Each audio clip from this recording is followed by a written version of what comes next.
IGN's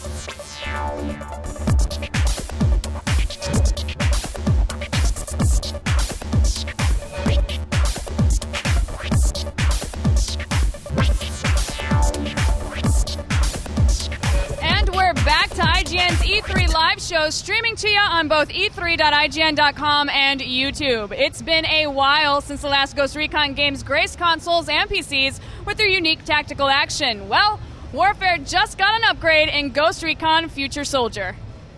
Hey, I'm Hillary Goldstein here with Gabrielle Schrager, Associate Producer on Ghost Recon Future Soldier. Thank you for having me. You're welcome. And we're going to go through basically the demo that we saw yesterday at the Ubisoft press conference. Absolutely. But this time we're going to have you maybe give us a little bit more detail and talk about it more. But before we jump into the demo, maybe if you can kind of give us sort of what is Ghost Recon Future Soldier and how does it differ from Advanced Warfighter?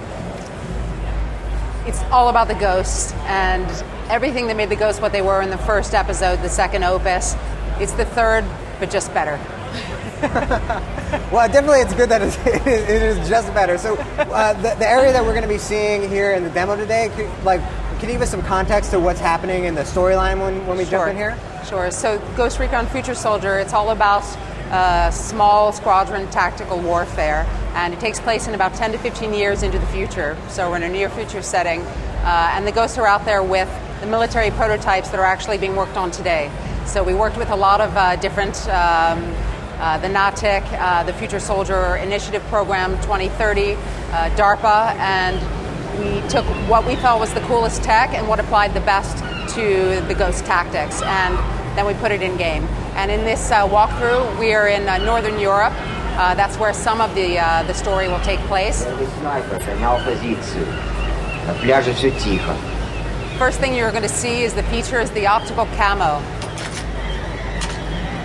Now, this is something that is actually being worked on in the real world, is that correct? Absolutely. In fact, we wanted to use the optical camo in previous editions, but it wasn't there yet. Now it's actually feasible technology. And is this something where an enemy can see a shimmer when they're looking at a soldier like this? You have to move slowly. Okay. So if you're standing up against a wall completely immobile, absolutely no one will see you. But it does react to blast and light, skin touch. This is the Broscom. And as you know, Ghost Recon is all about getting intel, real-time intel on the ground. And the Ghost teams are the only elite units that are mandated to change their objectives on the ground. They've just seen a POE, a person of interest. Alive this time, 30. So they're going to try and take him alive. If I were an impatient game player and I just wanted to run full on, what sort of penalty would I be facing? They'll see you. It glitches, and they'll definitely spot you. And their biggest enemy, as you'll see a little bit later in the demo, is thermal goggles. So they got to watch out for that. So you've got to be more careful. You got to use it. Tango down. UI at 200 feet. So the ghosts are constantly in contact through the cross-comm. They know where they are at all times, and it's all about natural cooperation. This is going to be a 4-player co-op game, so your guys will be very smart. And if you're not playing cooperatively, will it be the other three be just hosted by AI, or are you on your own? Yeah, AI, definitely. But smart AI will give you tactical input based on the intel that they're getting. Now the camo, I'm curious, is that relegated to a certain character, or is it that any character would be able to utilize that camo? It's all part of their gear now. Okay.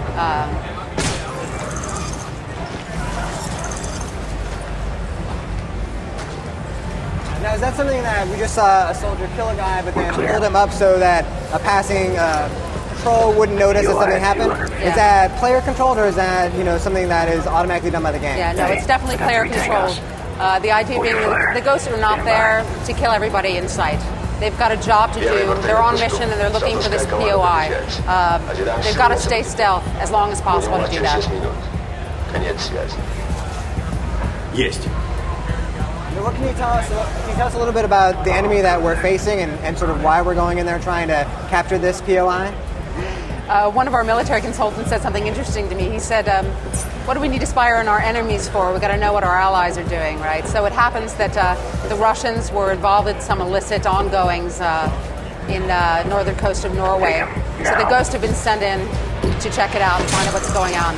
and they're trying to clear the area for an incoming U.S. convoy. Why is it that the Russians are always up to no good?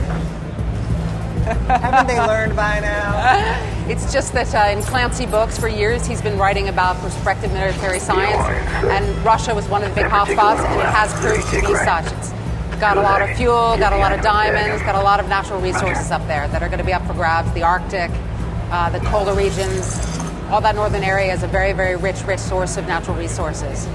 You mentioned Tom Clancy, and one of the cool things about his books is that it does all exist within one world. Oh, I'm sorry, go ahead. Oh, I just wanted to tell you because they're going in for a synchronized takedown of the person of interest right now. In position. So you can see your teammates' sight lines, so you know they're in position. And then you're the one that gives the call. 3, 2, 1.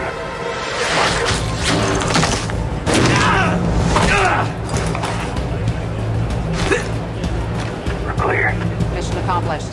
Nice job. We're going to transition to another hotspot in the map. And here we're going to see the MRB, the Modular Rifle Bullpup, which is the fetish gun of the Ghosts. We're looking at about 30 plus guns for the Ghosts. And here we've got an incoming Russian drone. Drones in future wars are the game changers. And one of the major differentiators of this game is that we are playing in the future, and we will see battle drones, UAVs flying, and ground drones. And the Ghosts will be able to use their own drones. Stand by to execute on my mark. Which will also be available in multiplayer. Another synchronized kill. Mark. I love this part just because the helicopter goes out of control. Yeah, it's excellent. All hell breaks loose. You mentioned that this is sort of like the fetish gun for a Ghost. Is this one of the guns that they would use most, kind of a preferred gun that they love that much? Absolutely. Okay. It's definitely their preferred gun. And it has all kinds of interchangeable parts that will give you short, medium, and long range penetration. Here you see that the covers are all destructible, so you got to stay on the move. You can't hunk down and plan your tactics. You got to do that beforehand. So the Ghost experience is all about the tactical approach, and then when all the shit flies, then the Ghosts have got to stay on their toes, keep moving, get away from the covers. It's a Russian drone that's going to come in with a 50 cal and blow the heck out of everything.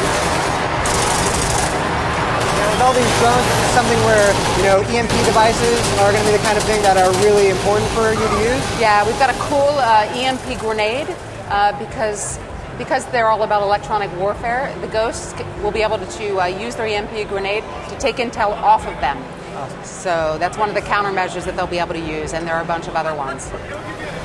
So this is the man we were after all along, right? And so, fuck do I know? Jesus, where'd he come from? So here we have the convoy and the infantry. The infantry show up at the end. Really? We're gonna get medals and shit. They get to take all the glory. We're not done. isn't that how it always is? While you've done this dirty work? Exactly. And the Ghosts, they don't even exist for their own infantry. That's how Black Ops they are. That's awesome. So when can we expect to get our hands on Ghost Recon? When does it come out? Spring 2011. Great. Thanks so much, Gabriel. Look forward to playing it. Pleasure. Thanks a lot for that look into the future. And if you guys out there want another look into the future, head on over to e3.ign.com for all the latest updates from the show. Up next is a game that was made in a galaxy far, far away. That's right. Polish up those lightsabers because The Force Unleashed 2 is headed your way.